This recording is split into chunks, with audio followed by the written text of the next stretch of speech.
먼저 인사드리겠습니다. 안녕하십니까? 네. 오늘은 좀 북적북적한 느낌이 드네요. 저번 주랑 좀 다른 것 같습니다. 네. 잘 지내고 계신지 모르겠습니다. 저도 막 정신이 없다 보니까 이제 서로 안부를 묻는 것도 좀 어색해질 때가 있는 것 같습니다. 마이크를 좀 땡기겠습니다. 네.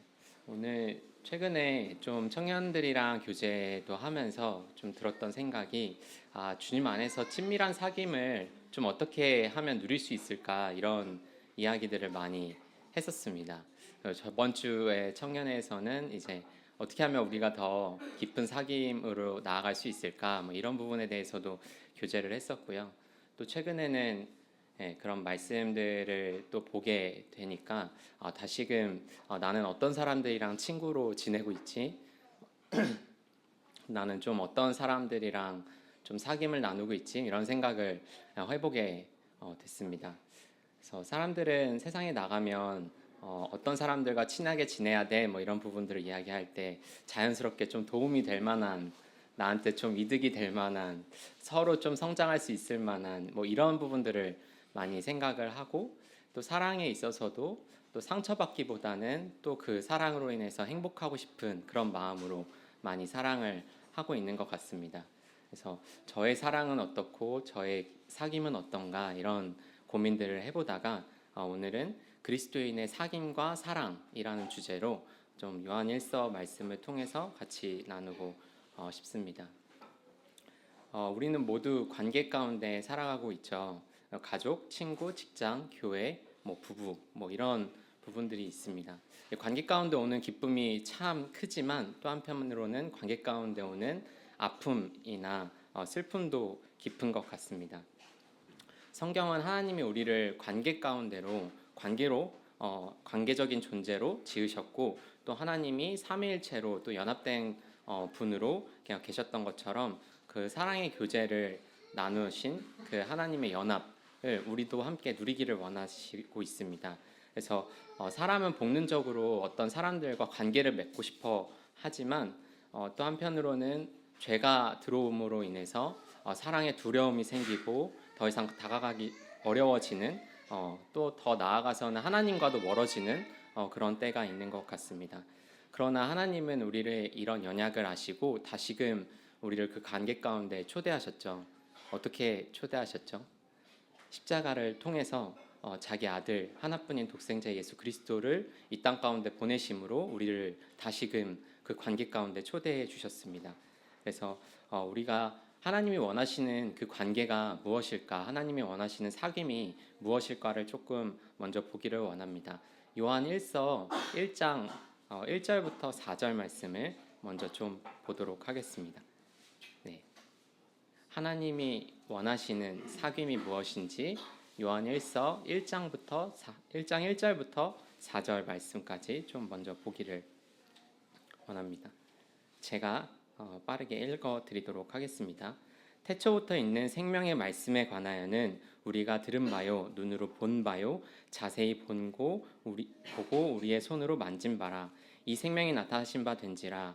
이 영원한 생명을 우리가 보았고 증언하여 너희에게 전하노니 이는 아버지와 함께 계시다가 우리에게 나타나신 바 된 이시니라. 우리가 보고 들은 바를 너희에게도 전함은 너희로 우리와 사귐이 있게 하려 함이니 우리의 사귐은 아버지와 그의 아들 예수 그리스도와 더불어 누림이라.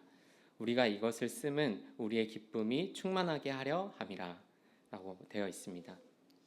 성경에서 첫 번째로 볼 부분은 태초부터 있는 생명의 말씀 이라는 부분이 있습니다. 생명의 말씀이신 예수 그리스도께서 생명의 메시지로 인간의 몸을 입고 이 땅 가운데 오셨습니다. 그리고 여기 이 책을 쓴 지은이인 사도 요한은 이 말씀에 있어서 이 생명의 말씀을 또 보고 듣고 주목하고 만졌다라고 이야기를 하고 있습니다. 이 실체가 있는 것이죠. 하나님은 우리에게 그냥 말씀으로, 그냥 텍스트로 오신 분이 아니라 말씀이 실체가 돼서 우리의 육신을 입고 우리 가운데 오셨습니다. 그래서 실체가 있는 그리스도인의 삶을 주님은 원하셨고, 그걸 통해서 말씀으로 계셨던 영원한 분이 이 땅 가운데 오셨죠. 그래서 이런 것들을 생각을 했었을 때 우리도 그러면 어떤 관계로 나아가야 할까? 단순히 말로만 생각으로만 저 멀리서 목소리로만 이런 것이 아니라 실질적인 관계. 주님은 우리와 갖기 위해 인간의 몸으로 막 보고 만지고 듣고 할 수 있도록 실체가 돼서 오셨습니다. 관계성에 있어서는 실체가 있어야 합니다. 실체는 무엇인가 이런 부분들을 또 생각을 해볼 수가 있는데요. 우리가 사귈 때 어떤 부분으로 우리가 참 친하다 또 사귐이 있다 이렇게 생각을 하는지 그 깊이에 있어서 그게 실체가 있는지 이런 부분들을 좀 생각해 볼 수가 있을 것 같습니다. 그리고 태초에 계신 분, 또 생명의 말씀, 영원부터 영원까지 계셨던 그 분이 생명을 가득 담아서 이 땅 가운데 오셨죠. 그리고 2절에 보면 이 생명이 나타나신 바 된지라 이 영원한 생명을 우리가 보았고 증언하여 너에게 전하노니 라고 되어 있습니다. 이 영원한 생명, 영원 세계 가운데 존재하시던 분이 이제는 유한한 세계로 오셨습니다. 그리고 더불어 하나님과 함께 계시다가 오셨다고 합니다. 우리가 아까 만찬예식 시간 때도 그렇고 뒤에 있는 아이들을 보게 되면 존재만으로도 사실 기쁘잖아요. 그리고 여기 계신 부모님들은 또 자식을 볼 때 존재로만 봐도 기쁘고 또 사랑스럽고 그냥 아무것도 하지 않아도 좋은 관계일 겁니다. 또 사랑의 관계이죠. 그런 것처럼 하나님이 삼위일체로 계셨던 그 순간에는 주님은 영원한 행복, 아무것도 하지 않아도 서로의 마음과 마음이 이어져 있고 서로를 바라볼 때 너무나도 기쁜 그런 연합 가운데 관계에 있으셨습니다. 이런 주님이 이 관계를 희망해서 저희에게 그 사귐을 알려주시러 오시는 것이죠. 이런 주님이 우리에게 나타나신 그 이유, 그 목적을 바라보게 될 때 3절에 보면 우리가 보고 들은 바를 너희에게 전함은 너희로 우리와 사귐이 있게 하려 함이니 우리의 사귐은 아버지와 그의 아들 예수 그리스도와 더불어 누림이라 라고 되어 있습니다. 우주의 중심, 세상의 중심 가운데는 관계가 있습니다. 그리고 영원하신 하나님께서 그 관계 가운데 저희를 초대하셨죠. 그리고 우리의 형상, 우리를 어떻게 지으셨는고 하니 창세기 1장 말씀을 보면 우리의 형상을 따라 우리의 모양대로 사람을 만들고 남자와 여자를 만드시고 라고 되어 있습니다. 모든 존재하는 것은 관계 가운데 있다는 것은 주님이 삼위일체로 연합 가운데 계시던 그분의 형상을 닮아 우리를 창조하셨기 때문에 우리도 그 관계 가운데 창조되었다는 것을 알 수가 있습니다. 그 친밀한 관계, 교제, 사랑의 교제 이런 것들을 주님은 희망하시고 사람들이 같이 나누기를 원하셨죠. 아무리 저희 사람들이 성공한 삶을 살았다고 돈이 많은 사람들이라고 하더라도 이런 친밀한 관계가 없다면 나는 성공하고 열심히 일해서 돈을 많이 벌었는데 내 주변에 가족들이 하나도 없고 다 떠나가고 자식들도 이제는 연락을 하지 않고 그런 관계가 된다면 참으로 슬플 것입니다. 그래서 우리가 참 성공했다, 주님 안에서 참 행복해 보인다라고 했었을 때는 그 연합의 관계, 사랑의 관계에 친밀하게 가지고 있고 풍성해질 때 저분들 참 행복해 보이네, 또 주님의 형상대로 잘 살고 계시는구나라고 생각할 수가 있을 것 같습니다. 이런 것처럼 우리가 세상을 살아가게 되면 때로는 놓치는 것들이 있죠. 주님이 관계로 창조를 하셨는데 세상의 어떤 취해서 때로는 욕심 때문에 때로는 내가 생각하는 내가 원하는 것이 하나님이 원하시는 것과 달리 내 뜻대로 가려고 할 때 그 욕심으로 인해서 관계가 흔들릴 때가 많이 있는 것 같습니다. 또 제가 그렇다는 말을 하는 거고요.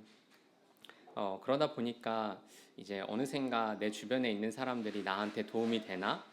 저 사람이 나한테 도움이 되면 좀 친해지고 시간을 쓰고 에너지를 쓰고 돈을 쓰고 이렇게 하지만 딱 봤더니 사이즈를 딱 보니 나랑은 별로 나한테 뭔가 이득되는 관계가 아닐 것 같은데 하면 또 멀어지는 사회적인 관계가 대부분 그런데요. 저도 직장을 한 3번 정도, 3-4번 정도 이제 바꾸면서 그때마다 같이 이어지는 관계가 있고 그렇지 않은 관계가 있었습니다.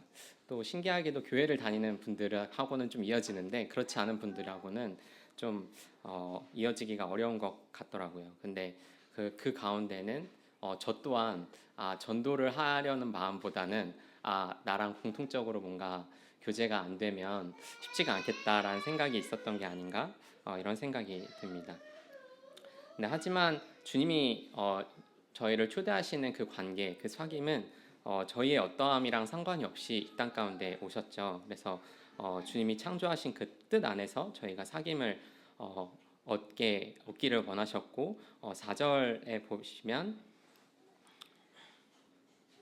우리가 이것을 쓰면 우리의 기쁨이 충만하게 하려 함이라 라는 말씀이 있습니다. 주님이 사귐 가운데 저희를 초대하신 이유는 친밀한 기쁨, 충만한 기쁨, 그것을 누리게끔 하시는 것입니다.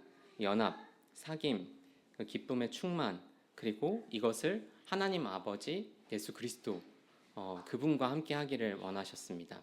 우리의 세상에서 사귀는 사귐과 그리스도인의 사귐이 다른 큰 특징은 그리스도, 하나님 아버지, 예수 그리스도 이분들과 함께 하는 사귐이 있기 때문이라고 생각을 합니다. 그래서 우리는 그 사귐 가운데 주님을 배워가고 또 주님이 어떠한 사귐으로 우리를 초대하셨는지 그것을 다시 한번 생각할 수가 있게 되는 것 같습니다. 그럼 더 나아가서 이러한 주님은 참 어떠한 분이신가를 소개하게 될 때 그 뒤에 있는 말씀들을 좀 보게 되는데요. 1장 5절부터 10절까지 제가 말씀 읽어드리도록 하겠습니다. 우리가 저에게서 듣고 너에게 전하는 소식은 이것이니 곧 하나님은 빛이시라 그에게는 어둠이 조금도 없으시니라.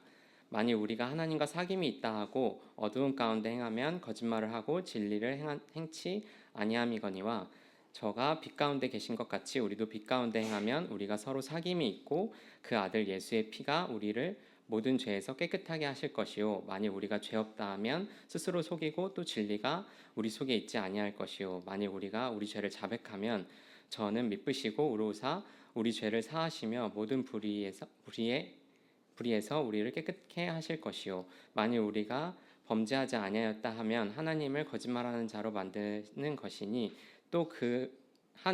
또한 그의 말씀이 우리 속에 있지 아니하리라. 네, 저희가 이 말씀을 또 보게 될 때 주님은 저희 가운데 빛으로 오셨다고 성경에서는 이야기를 하고 있습니다. 그래서 지금 문맥상으로 보면 만일 뭐뭐다 하면이라는 말들이 계속 말씀이 나오게 되는데 6절에서도 만일 우리가 하나님과 사귐이 있다 하고 그리고 9절에도 만일 우리가 우리 죄를 자백하면 10절에도 만일 우리가 범죄하지 아니하였다 하면 또 8절에도 만일 우리가 죄 없다 하면이라고 이야기를 하는데 만일 우리가 어둠 가운데 있다고 하면서 주님과 친밀한 교제를 나눈다라고 하면 성경에서는 이건 있을 수가 없다, 거짓말하고 있다라고 이야기를 하고 있습니다. 어둠 가운데서 행하는 것을 성경에서는 이걸 경계하게끔 하고 있는데 어둠 가운데 행하는 것이 무엇일까요?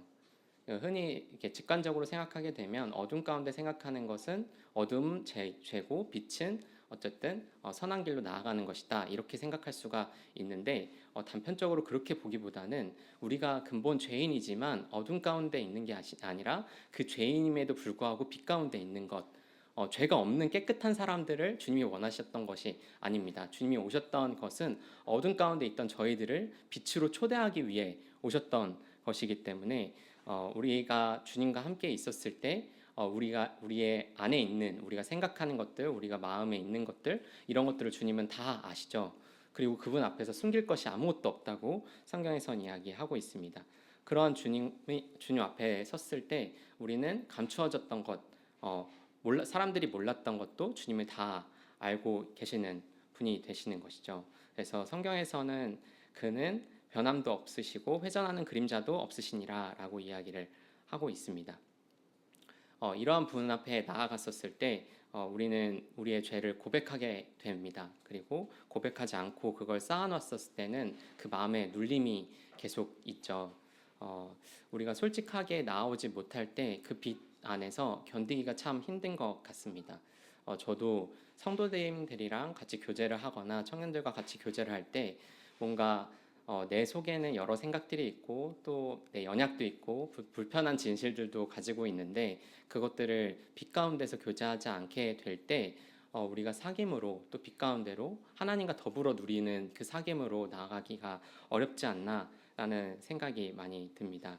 그래서 아담과 하와도 참 죄가 없었을 때는 서로 다 벌거벗었을 때도 이제 자유롭게 나눴지만 죄가 들어옴으로 인해서 이제는 숨어버리는 그런 것들을 보게 됐었을 때 주님 앞에 저희가 숨는 것은 자연스러운 부분이나 이 뒤에 있는 말씀들을 보게 될 때 주님은 그 빛 가운데 저희를 정죄하러 오시는 분이 아니라 저희를 다시 사귐 가운데로 초대하시고 그것을 고백했었을 때 다시금 그것을 회복하게 해주시는 그런 분이라는 것을 성경에서는 이야기를 하고 있습니다. 우리가 우리의 모습 그대로 그대로 나아설 때 우리는 자신을 인정하고 우리가 나아갈 때 진정한 사귐이 있다는 것을 생각할 수가 있습니다.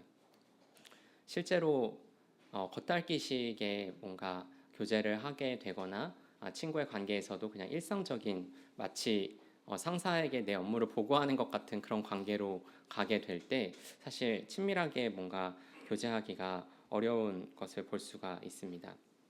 그래서 사귐에 대해서 좀 생각을 했었을 때 주님이 원하시는 사귐은 무엇일까라고 했었을 때 나한테 도움이 되는 그런 관계가 아니라 참으로 하나님과 더불어 누리는 사귐 그것을 원하시고 또 하나 빛으로 오시는 그 분 앞에 또 빛 가운데 우리가 나아갈 때 또 그 안에서 주님이 진정한 사귐을 보여주시는 것 같다라는 생각이 들었습니다. 그래서 우리가 거짓말할 필요도 없고 또 그 안에서 정직하게 고백했었을 때 주님이 저희를 치료해 주신다는 것을 저희가 알고 있죠. 그래서 최근에도 제가 계속 관계 가운데 고민하고 기도하는 여러 일들이 있었는데 나는 어떤 사람과 친밀한 사귐을 원하게 될까라고 했었을 때 방향성이 좀 많이 잘못되어 있다는 것을 알게 되었습니다. 같이 있으면 좀 자랑이 될 만한 사람들, 또 같이 있으면 내 마음이 그냥 편한 사람들, 이런 사람들이랑 저는 함께하고 싶어 했던 것 같더라고요. 근데 하지만 주님이 원하시는 사귐은 그것이 아니라 하나님과 더불어 누리는 사귐, 그리고 빛 가운데 진실된 교제, 이것들을 원하시는 것 같다. 그래서 저도 세상을 살다 보니 여러 이제 사회생활이라는 명목으로 좀 나를 더 치장하고 나를 좀 더 그럴듯하게 사람들한테 비춰지길 원하고 그런 노력들을 많이 했었는데 친밀한 관계를 원하는 사람은 그렇게 나아가는 것이 아니구나라는 말씀을 또 다시금 생각해 보게 되었습니다. 이 사귐은 저는 이제 직장이나 뭐 이런 청년들과의 교제 이런 부분들이 있겠지만 여기 계신 분들은 또 부부 관계가 그렇게 되겠죠. 또 앞선 선배님들이 잘 이렇게 하고 계실 것이라 믿고 있습니다. 이런 사귐에 대한 부분이 첫 번째이고요. 이제 두 번째로 나아가면 그리스도인의 사랑에 대한 부분을 조금 나누고 싶은데 요한일서 4장 7절부터 말씀을 좀 보기를 원합니다.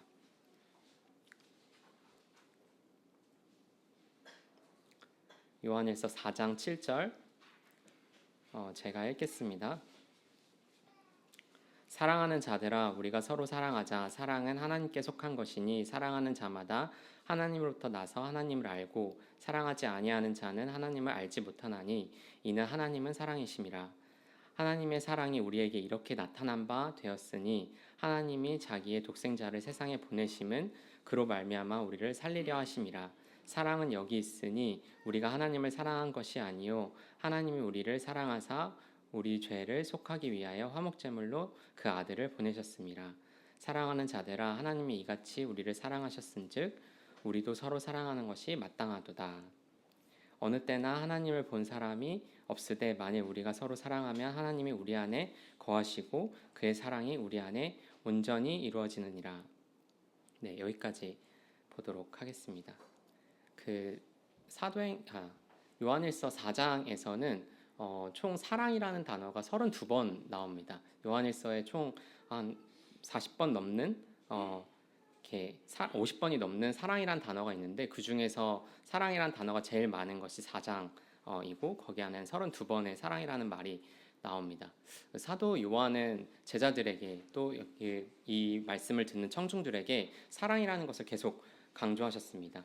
그리고 그 강조가 부족하지 않을 만큼 계속 사랑하라 사랑하라 이야기했고 그것을 듣는 제자들의 입장에서는 왜 이렇게 또 사랑이야 또 사랑이야 이렇게 생각할 수 있을 만큼 사랑에 대한 얘기를 많이 했었는데 그도 그럴 것이 여기 4장 7절 말씀을 보면 사랑은 하나님께 속한 것이니 사랑하는 자마다 하나님으로부터 나서 하나님을 알고라고 합니다.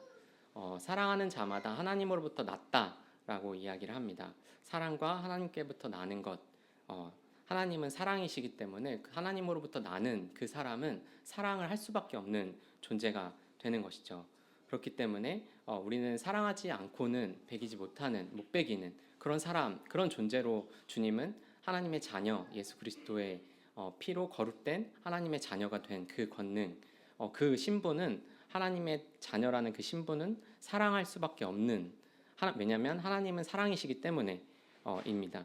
그렇기 때문에 사랑하지 아니하는 자는 하나님을 알지 못한다라는 말씀이 그 뒤로 나오죠.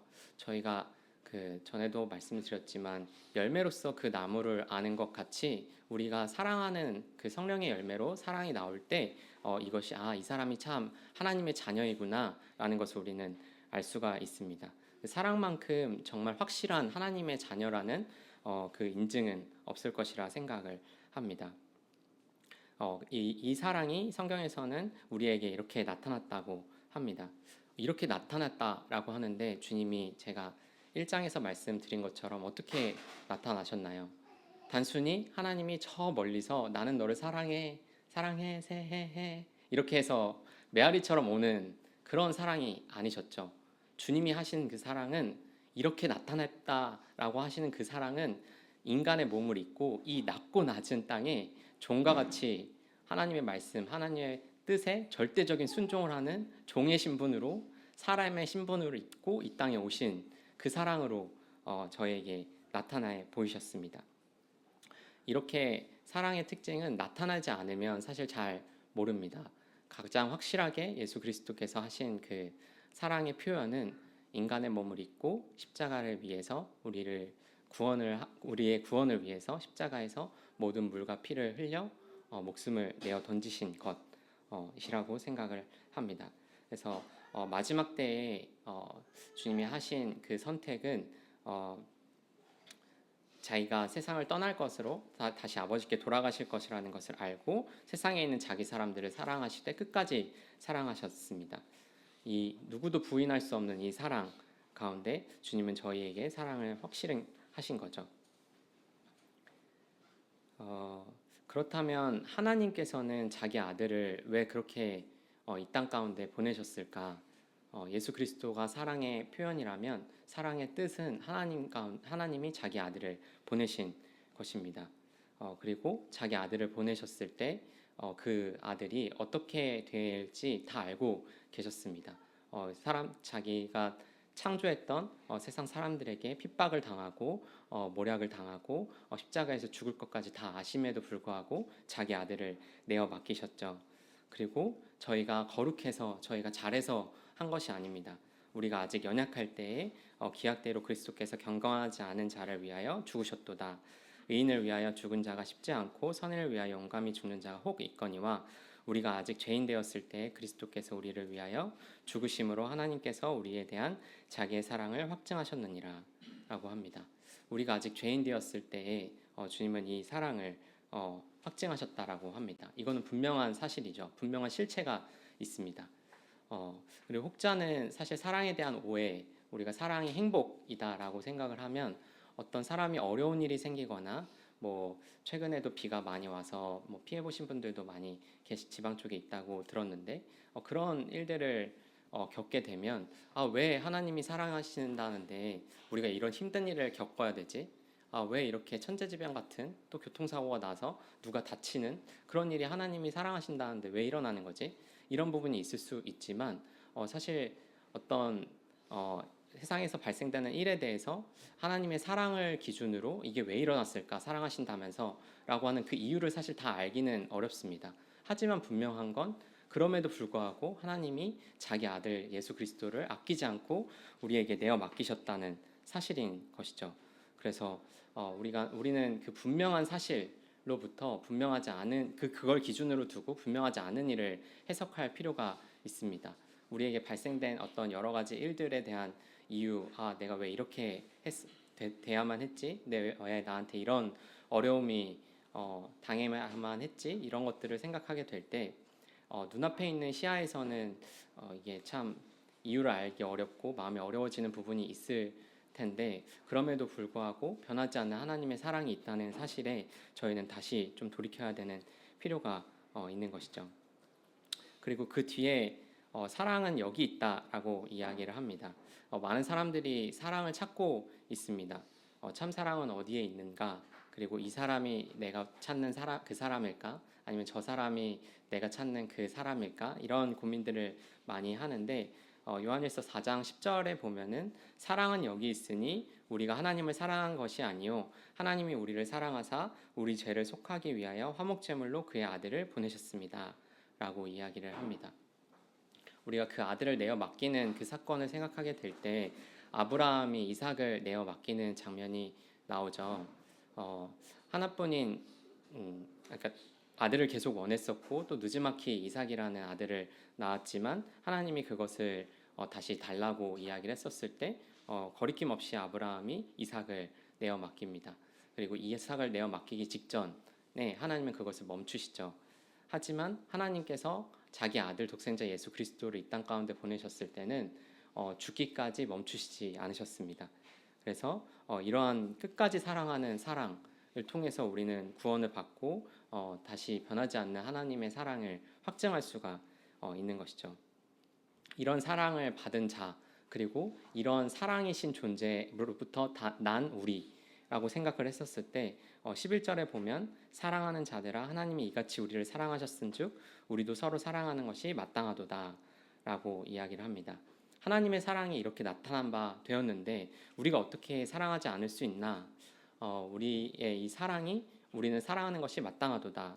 왜냐하면 하나님이 이렇게 사랑하셨으므로 이런 생각을 해보게 될 때 오늘도 만찬 예식에 또 각각 나오시게 됩니다. 또 주일날 이제 나와서 만찬 예식에 참여하시고 또 예수님의 죽으심과 또 예수님의 구원을 다시 기억하는 예배를 드리게 될 때에 우리는 하나님의 사랑을 다시 생각해 보게 되죠. 만찬 예식에 나오게 될 때 내가 거리낌이 있나? 내가 성도를 사랑하는 마음이 있나? 혹은 미워하는 마음이 있나? 또 아직 풀리지 않은 그 마음이 있나? 이런 것이 있다면 그 예배 시간을 참여하게 될 때 우리는 다시금 그 마음을 새롭게 할 필요가 있습니다. 습관처럼 주일에 또 나오게 될 때가 저는 있는 것 같은데 그 예배 시간만큼은 어떻게 주님을 다시 바라봐야 할까? 주님이 나를 사랑하신 것처럼 나도 성도를 사랑해야지. 그게 참된 예배이지라는 생각을 하게 됩니다. 그래서 이런 부분들을 조금 이야기해보게 될 때 저도 최근에 관계 가운데 내가 잘 서고 있나? 좀 불편한 부분들은 없나? 이런 생각을 해보게 되는데 좀 고백드리고 싶은 부분은 제가 뭐 다 솔직하게 말씀드리기는 강단에서 말씀드리기는 조금 어렵지만 제가 참 욕심이 많은 사람이구나라는 것을 생각하게 됐었습니다. 그래서 오늘 말씀을 준비하면서도 이 말씀이 저에게 좀 많은 찔림이 있었는데 저는 사귐을 가지려고 할 때 욕심 좀 남들한테 보여지는 것들이 욕심이 있었나 봐요. 그래서 좀 괜찮은 사람들 그리고 내가 같이 다닐 때 좀 보이기에 저 사람은 저런 사람이랑 어울리는구나, 좀 괜찮은 급이구나, 뭐 이런 생각을 갖게끔 노력하지 않았나라는 생각이 되더라고요. 근데 그게 저도 모르는 사이에 너무 자연스럽게 제 몸에 체득이 되어 있었던 것을 보게 되었습니다. 그래서 오늘 말씀을 준비하면서도 내가 사귐을 갖는 그 대상들에 있어서도 주님은 다시 좀 돌아보게 하시고 또 내가 빛 가운데서 교제하기를 원하시고 또 그 사랑의 관계 가운데 하나님의 사랑을 받은 자처럼 그 사랑으로 사랑하기를 원하는구나. 좀 남들을 위해서 희생하거나 내 에너지를 쓰거나 내 노력을 쓰거나 또 돈을 쓰거나 이런 것들보다 오히려 주님의 사랑 가운데 주님이 나를 위해 목숨을 내어 바친 것처럼 사랑하기를 원하시는구나. 이런 생각이 들었습니다. 그래서 여기 계신 분들도 저보다 더 그 사귐과 또 사랑에 대해서 잘 하고 계실 것이라고 생각을 하는데 그 주님과의 친밀한 사귐 그리고 주님과의 그 사랑의 관계를 통해서 내가 옆에 있는 성도를 사랑할 때 하나님이 그 가운데 계시다고 합니다. 그리고 내가 연약할 때에 내가 아직 죄인 되었을 때 주님이 우리를 위해서 자기 목숨을 내어 바치셨다고 하죠. 그리고 또 베드로는 하나님을 부인하지 않겠다고 목소리로 소리쳤지만 그럼에도 불구하고 다시 배신하고 물질을 하러 갔었을 때 주님은 그때에도 다시 찾아와서 먼저 찾아오셔서 너가 나를 사랑하느냐 내 양을 치라 내 양을 먹이라 라고 초대하셨던 분이십니다. 그래서 오늘 말씀을 준비하면서 저도 좀 내 마음이 새롭게 돼야 되고 또 찔림이 있었는데 성도님들도 그 가운데 교제와 또 사랑의 관계를 잘 유지하면 좋겠다라는 생각이 듭니다. 네, 말씀 마치도록 하겠습니다.